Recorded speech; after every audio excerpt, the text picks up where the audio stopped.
The 80s were loud, wild, and overflowing with rock bands fighting for the spotlight. But some of the best, they vanished into obscurity. Today we're diving into 10 insane bands that had the sound, the fire, the look, and still got left behind. And by the end, you're gonna wonder how the hell these bands didn't blow up. We're starting in one of the rock capitals, Los Angeles. Number 10.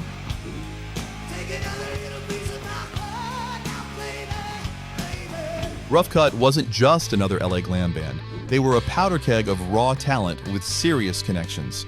Paul Shortino's vocals could tear the roof off any venue, and their sound mixed melodic hooks with gritty edge, a combo that should have made them legends.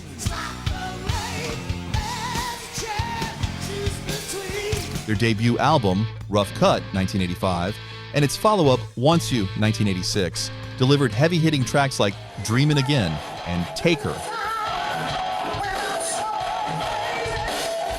They even had Gene Simmons and Wendy Dio managing them. Yes, that Gene Simmons. So what went wrong? Here's where it gets messy. Constant internal shakeups, behind-the-scenes power struggles, and a sound that didn't fully commit to glam or metal left them drifting. Labels didn't know how to market them, and fans couldn't figure out what lane they were in. It didn't help that Paul Shortino jumped ship to join Quiet Riot right as Rough Cutt started gaining momentum. Ever wonder what would have happened if they held it together just a little longer? Yeah, us too. But it only gets crazier from here. Number 9. Baton Rouge.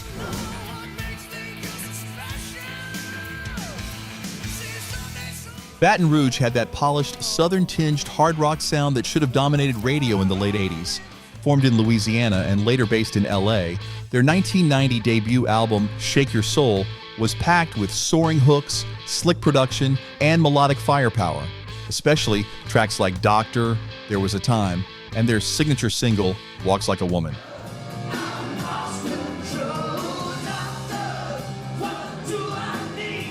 It sounded like the perfect recipe for success, but the timing? Brutal. They dropped right as glam metal was imploding and grunge was taking over. And here's the thing. Even though Shake Your Soul was produced by Jack Ponte, who had worked with Bon Jovi, the band never got the same push. Their follow-up, Lights Out on the Playground, 1991, had a darker edge and stronger songwriting, but by then, labels were moving on.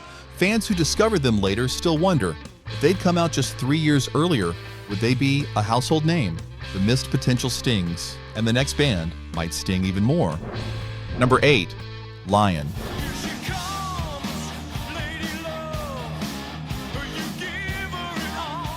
Lion had everything. Insane vocals, blazing guitar solos, and the kind of anthemic sound that defined 80s rock. Their breakout moment? The Transformers, the movie soundtrack in 1986, where they delivered the iconic Transformers theme, a track that still lives rent-free in fans' heads. But if you dig deeper into their discography, albums like Power Love, 1986, and Dangerous Attraction, 1987, show just how much untapped firepower they had.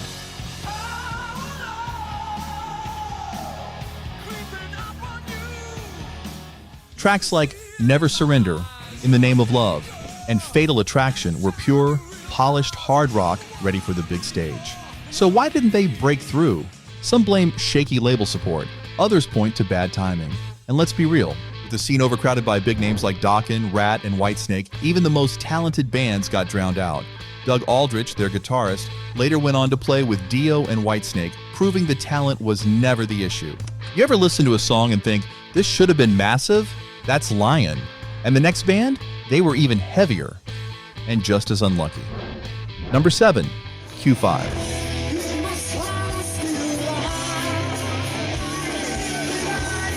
Q5 came straight out of Seattle before Seattle meant grunge, and they hit hard. Their 1984 debut, Steal the Light, wasn't just another hair metal album. It blended heavy metal riffs with arena-ready choruses and precision musicianship. Tracks like the title song, Steal the Light, and Pull the Trigger showed off their serious chops, while vocalist Jonathan Kay's powerful delivery gave them an edge that set them apart from the glam pack.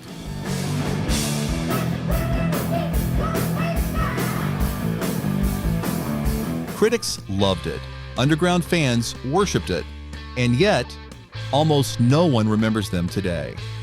But here's where it gets crazier. By the time their follow-up album, When the Mirror Cracks, dropped in 1986, the band was already falling apart. Internal conflicts, shifting musical direction, and label drama slowed everything down. You can feel it when you listen to that second album. They were caught between doubling down on their heaviness or going more mainstream. They never got to choose. They split before they had the chance to build any real momentum. Ever wonder what Seattle rock looked like before Cobain? This was it, and it was damn good. And the next band? They had the blues, and a whole lot more. Number 6, Tangier.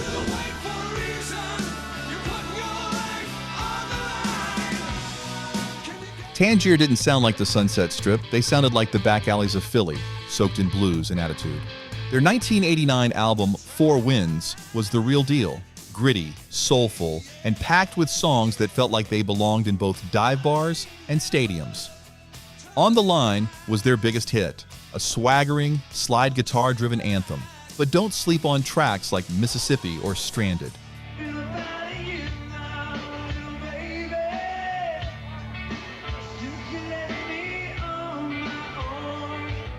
Produced by Andy Johns, who worked with Led Zeppelin and the Rolling Stones, the album had serious rock lineage behind it.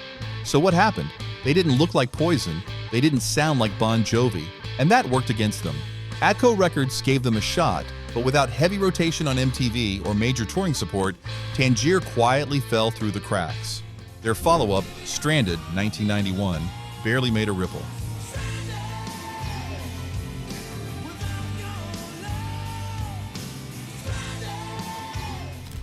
You ever listen to a band and feel like they were built for a different timeline?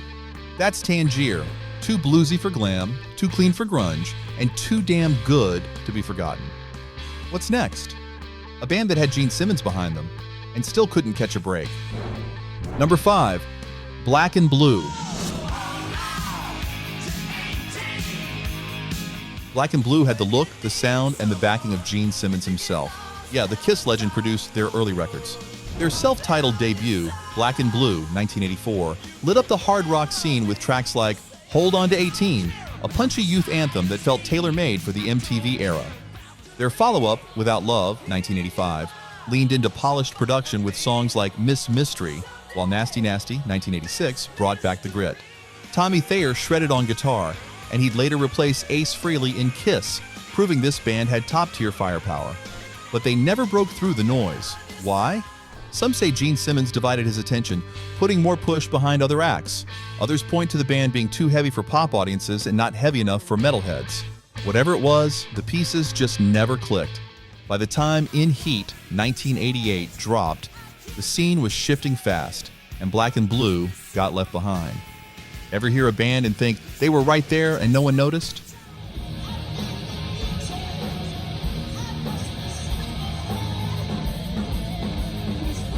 That's this story. But the next band, they weren't just overlooked, they were cursed from the inside out. Number 4, Badlands.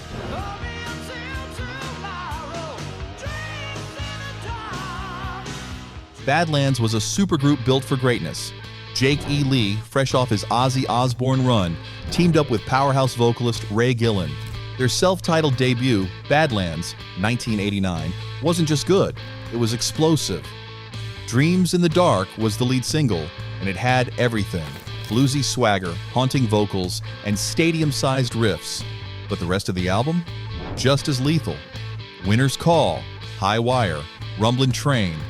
It was a masterclass in stripped-down, blues-driven hard rock.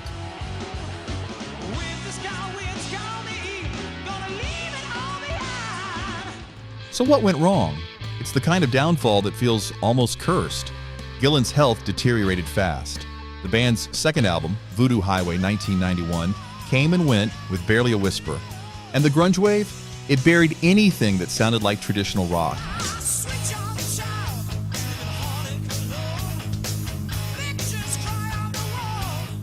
But deeper than that, there were internal rifts, management issues, and tragedy that stopped the band cold. Ray Gillen passed away in 1993, and with him, any hope of a proper resurgence. And here's the part no one talks about. There are unreleased recordings out there fans still beg to hear. It's the kind of story that sticks with you. But next up, is a band that rocked Canada and almost the world. Number 3, Kick-Axe.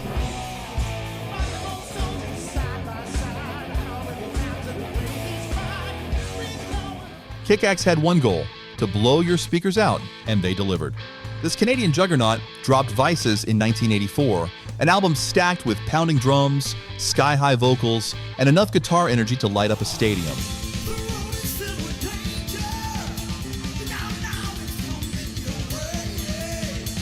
Heavy Metal Shuffle became their signature track, bold, aggressive, and impossible to ignore. But the deep cuts? On the Road to Rock, Cause for Alarm, Stay on Top. All proof that this band could go toe-to-toe with any US heavy hitter. So why didn't they explode globally? That's the question. Some blame the band's inconsistent promotion outside Canada. Others point to a confusing shift in image and branding, including a strange credit as Spectre General on the Transformers, the movie soundtrack. Yeah, really. Even their best album, Welcome to the Club 1985, didn't get the international push it deserved. But make no mistake, Kick-Axe had the power. They just never got the machine behind them. You ever hear a song and immediately feel like you missed an entire era? That's Kick-Axe. And next is a band that had everything except a break. Number 2, XYZ.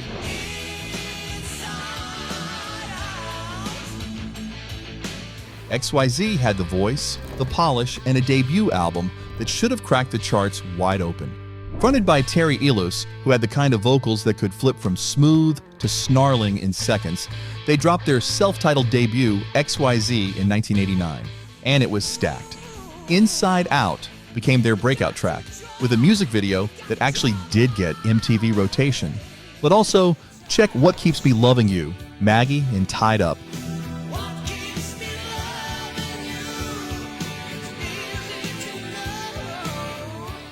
All proof that XYZ were built for the spotlight. They even had Don Dokken backing them early on. But despite a solid following and strong touring game, their moment came just a little too late. By the time their second album, Hungry, hit in 1991, the entire rock scene was collapsing under the weight of grunge and alternative. Labels dropped glam bands like flies, and XYZ got caught in the fallout. The talent was never in question. The timing, though, brutal. You ever watch a band rise just as the curtain drops? That was XYZ. And now, for number 1, a band that should have ruled the decade, but disappeared without a trace. Number 1, Icon.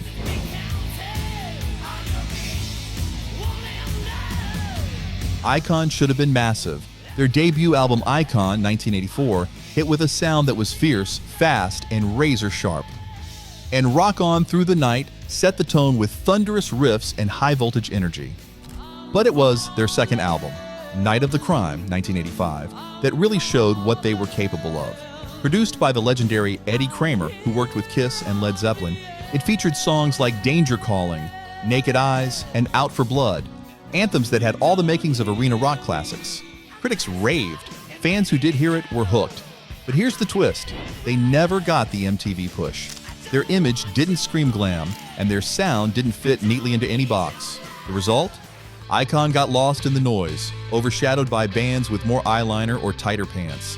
Even now, Night of the Crime is considered one of the greatest lost metal albums of the 80s. And fans still beg for a proper reissue or reunion. You ever find a band so good it makes you mad they weren't bigger? That's Icon. And that wraps our list. But it makes you wonder, how many more bands like this are still out there, buried under the noise of a wild decade?